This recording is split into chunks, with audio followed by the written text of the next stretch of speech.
ये कहानी है एक सिंगल मदर और एक यंग पॉप स्टार की, जो एक अनएक्सपेक्टेड लव स्टोरी में दुनिया के जजमेंट और एज गैप के चैलेंजेस का सामना करते हैं। तो दर्शकों, बिहाइंड द प्लॉट लाया है the idea of you. Film की शुरुआत सिल्वर लेक कैलिफोर्निया से होती है, जहां सोलिन मार्चेंट एक आर्ट गैलरी की ओनर और सिंगल मदर अपनी बेटी इजी के साथ रहती है। एक दिन उसकी दोस्त ट्रेसी उसके घर आती है। तभी इजी के फ्रेंड्स जॉर्जिया और जीक भी पहुंचते हैं, जो इजी को कोचेला ले जाने वाले होते हैं। वहां उनका मीट एंड ग्रीट होता है popular boy band August moon के साथ, लेकिन इजी कैजुअली कह देती है कि उसने उन्हें काफी टाइम से सुना भी नहीं। ट्रेसी सोलिन से उसके 40th बर्थडे के प्लान्स के बारे में पूछती है, पर सोलिन बस सिंपल कैंपिंग ट्रिप करने का सोच रही होती है, कुछ बड़ा सेलिब्रेट करने का मूड नहीं होता। थोड़ी देर बाद सोलिन इजी और उसके फ्रेंड्स को अपने एक्स हस्बैंड डैनियल के घर ले जाती है, जहां डैनियल अपनी नई वाइफ इवा के साथ रहता है। सोलिन के दिल में दोनों के लिए रेजेंटमेंट होती है, फिर भी वो इजी की वजह से पोलाइटली बिहेव करती है। डैनियल सडनली काम के लिए आउट ऑफ टाउन चला जाता है और अब इजी को कोचेला ले जाने की रिस्पॉन्सिबिलिटी सोलिन को लेनी पड़ती है। फेस्टिवल जाकर इजी अपने फ्रेंड्स के साथ भीड़ में चली जाती है और सोलिन बाथरूम ढूंढने लगती है। गलती से वो एक प्राइवेट ट्रेलर का यूज कर लेती है, जो एक्चुअली ऑगस्ट मून के एक मेंबर हेज कैम्बल का होता है। पहले सोलिन ऑकवर्ड फील करती है, लेकिन धीरे धीरे दोनों के बीच फ्रेंडली बात हो जाती है। उन्हें एक कनेक्शन फील होता है, पर सोलिन अपनी एज डिफरेंस की वजह से थोड़ा हेजिटेंट होती है और ऑकवर्डली ट्रेलर छोड़ के निकल जाती है। सोलिन वापस जाकर इजी और उसके फ्रेंड्स के साथ मीट एंड ग्रीट के लिए ज्वाइन करती है। जॉर्जिया और जीक अपने फैन मोमेंट्स को एंजॉय करते हैं, लेकिन इजी थोड़ा ऑकवर्ड फील करती है और हेज के सामने ही बैंड के बारे में बुरा बोल देती है। हेज अपने चिल एटीट्यूड के साथ उसे लाइटली ले लेता है। उसके बाद सब लोग बैंड का परफॉर्मेंस देखने जाते हैं, जहां सोलिन भी अनएक्सपेक्टेडली मजा लेने लगती है। शो के एंड पर हेज एक सडन सेट चेंज करके क्लोजर गाता है, जो ऐसा लगता है जैसे उसने सोलिन के लिए डेडिकेट किया हो।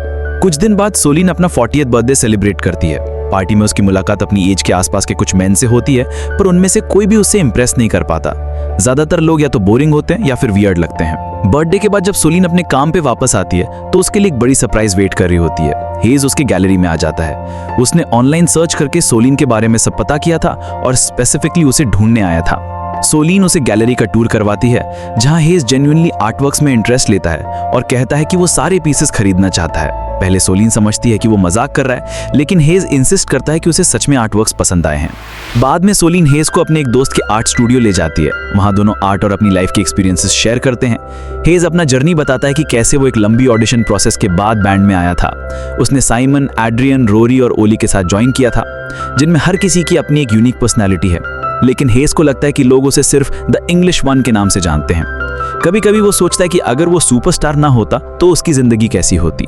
जब वो दोनों स्टूडियो से निकलते हैं, सोलिन देख लेती है कि एक कार में बैठे फैंस चुपके हेज की फोटोज खींच रहे हैं। प्राइवेसी के लिए वो उसे अपने घर चलने का इनवाइट देती है। वहां सोलिन उसके लिए सैंडविच बनाती है और अपनी पर्सनल लाइफ खोल कर रख देती है, कैसे डैनियल ने उसे इवा के साथ चीट किया था और सब फ्रेंड्स को पहले से पता था, लेकिन उसे सबसे आखिर में मालूम हुआ। हेज लिविंग रूम के पियानो पर जाकर बजाने लगता है, जहां सोलिन भी उसके पास बैठ जाती है। धीरे धीरे अट्रैक्शन इतना स्ट्रांग हो जाता है कि दोनों एक दूसरे को किस कर लेते हैं, लेकिन सोलिन अपनी एज और हेज के बीच के एज डिफरेंस को सोचकर पीछे हट जाती है, चाहे उसके दिल में भी फीलिंग्स उतनी ही स्ट्रांग होती हैं। इजी के घर लौटने से पहले हेज वहां से निकलकर अपने होटल चला जाता है। कुछ दिन बाद सोलिन इजी को समर कैंप ड्रॉप करती है। तभी हेज उसे मैसेज करता है और न्यूयॉर्क बुलाता है। सोलिन वहां फ्लाई करके उसके होटल रूम पहुंचती है, जहां उनका फिजिकल रिलेशनशिप शुरू हो जाता है। उसके बाद दोनों रिलैक्स्ड मूड में बातें करते हैं। हेज एक मेमोरी शेयर करता है कि कैसे एक मैनेजर ने उसे बोला कि एक फेवरेट म्यूजिशियन उसे मिलना चाहता है, लेकिन असल में वो बस एक मैनेजर की बेटी थी जो फोटोज लेना चाहती थी। हेज कन्फेस करता है कि उसका सबसे बड़ा डर ये है कि लोग उसे एक जोक, एक मजाक की तरह ले। बाद में सोलिन उसके साथ यूरोप टूर पे भी जाती है, जहां उनकी क्लोजनेस और डीपन हो जाती है। इजी कैंप में होती है, इसलिए सोलिन अपने आसपास के किसी को अपने और हेज के बारे में नहीं बताती। एक रेस्टोरेंट डेट के दौरान हिडन पेपराजी उनकी किसिंग पिक्चर्स कैप्चर कर लेते हैं। एक और मोमेंट में हेज अपने बैंडमेट्स और उनकी गर्लफ्रेंड्स के साथ पूल के पास चिल कर रहा होता है। तभी ओली कैजुअली मेंशन करता है कि हेज ने कोचेला में जो गाना सोलिन को डेडिकेट किया था, वो उनका एक कॉमन बैंड रिचुअल है कि जब भी कोई लड़की पसंद आ जाए, डेडिकेशन कर देते हैं। ओली ये भी बोलता है कि हेज ने रिसेंटली एक और ओल्डर स्वीडिश वुमेन के लिए भी ऐसा ही किया था। ये सुनकर सोलिन के दिल पर गहरा असर पड़ता है। उसे लगता है कि वो भी बस हेज के एक और फेटिश का पार्ट है। दिल टूट जाता है और वो तुरंत हेज को छोड़कर सिल्वर लेक वापस लौट आती है। वहां पहुंचते ही उसे हेज का भेजा हुआ एक पेंटिंग मिलता है, जो उसके इमोशंस और उनके रिश्ते की गहराइयों को दिखाता है। बाद में सोलिन की डैनियल और इवा से मुलाकात होती है। वहां उसे पता चलता है कि दोनों ने मिलकर इजी के अपकमिंग सीनियर ईयर के लिए एक नई कार खरीद ली है। डैनियल तुरंत सोलिन को कन्फ्रंट करता है उस रेस्टोरेंट वाली वायरल पिक्चर्स के बारे में, जहां वो हेज के साथ थी। सोलिन बिना कुछ छुपाए उसे कह देती है कि वो एक हिपोक्रेट है, क्योंकि जब उसने खुद उसे चीट किया था तब उसे कोई प्रॉब्लम नहीं थी, लेकिन अब उसके नए रिलेशनशिप पर उंगली उठा रहा है। इवा अलग से सोलिन से बात करती है और बताती है कि अब वो डैनियल को छोड़ रही है। वो सोलिन के साथ एक नया फ्रेंडशिप बिल्ड करना चाहती है, लेकिन सोलिन उसे क्लियरली रिजेक्ट कर देती है। थोड़ी देर बाद हेज सोलिन को मैसेज करता है कि वो इंटरनेट अवॉइड करे। जब सोलिन चेक करती है तो उसकी और हेज की बीच वाली तस्वीरें हर जगह वायरल हो चुकी हैं। लोग उसे कूगर लेबल दे रहे हैं। जब वो इजी को समर कैंप से पिक करने जाती है तो हर जगह लोग उनके बारे में बातें कर रहे हैं। कुछ कॉन्ग्रेचुलेशंस देते हैं तो कुछ मदर्स कंप्लेन करती हैं कि उनकी बेटियां अपसेट हैं। इजी भी पहले गुस्सा होती है क्योंकि उसे लगता है कि उसकी मॉम ने उससे रिलेशनशिप छुपाया, लेकिन बाद में वो सॉफ्टन हो जाती है। वो सोलिन को माफ करती है और एनकरेज करती है कि अगर हेज सच में उसे खुश रखता है तो उसके साथ रहना चाहिए। सोलिन रिकॉर्डिंग स्टूडियो जाकर हेज से मिलती है और उनका रोमांस दोबारा स्टार्ट हो जाता है। इस बार इजी सपोर्टिव रहती है, लेकिन अपनी फ्रेंड्स को एडवाइस करती है कि सोशल मीडिया से थोड़ा दूर रहें ताकि अननेसेसरी अटेंशन ना आए। लेकिन पैपराजी फिर भी उनके घर के बाहर जमा हो जाते हैं। डैनियल दोबारा आता है और सोलिन और हेज को कन्फ्रंट करता है, फिर इजी को स्कूल ले जाता है।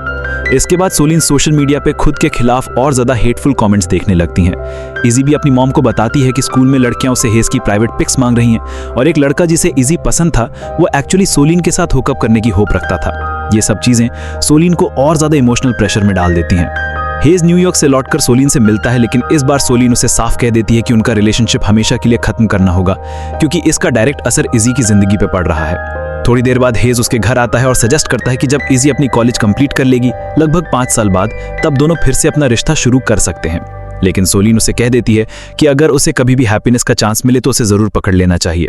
दोनों अपना प्यार रीअफर्म करते हैं, एक इमोशनल गुड बाय किस शेयर करते हैं और हेज अपनी घड़ी सोलिन के पास छोड़कर चला जाता है। 5 साल बाद सोलिन वेबकैम पर इजी से बात करती है जब वो अपनी स्कूल खत्म कर रही होती है। उसके थोड़ी देर बाद सोलिन द ग्राहम नॉर्टन शो देख रही होती है, जहां पर हेज गेस्ट बनकर आता है। इंटरव्यू में हेज कैजुअली मेंशन करता है कि उसकी इच्छा है किसी से वापस कैलिफोर्निया में मिलने की।